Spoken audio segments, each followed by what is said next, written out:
Hi, welcome to section 2.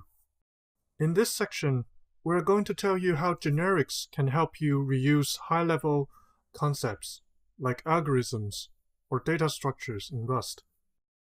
And we're also going to show you how they are used in the standard libraries. In the first video, we're going to talk about why we need generics and where we can apply them. So why do we need generics? First, we might have high-level algorithms that can apply to multiple data types. And we might also have some general data structures that can be applied to multiple data types as well. So let's take a look at some examples. Let's take a look at these two functions.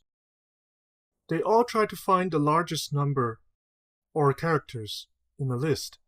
So as you can see, they have almost the same structures.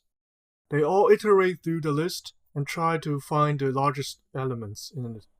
But the major difference is that the first function takes 32-bit integers and returns a 32-bit integer.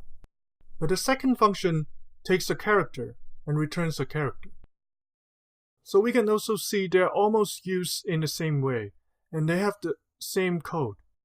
But because of the differences in data types, we have to have two separate functions, and we have to use them separately. And this also applies to data structures.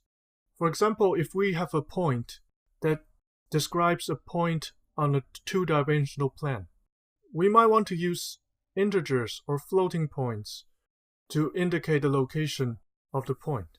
But they have the same structure and they are also used in the same way. So why can't we unify it and have one single implementation? So generics can help us solve this problem. And the places we can use generics are functions and structures and enums.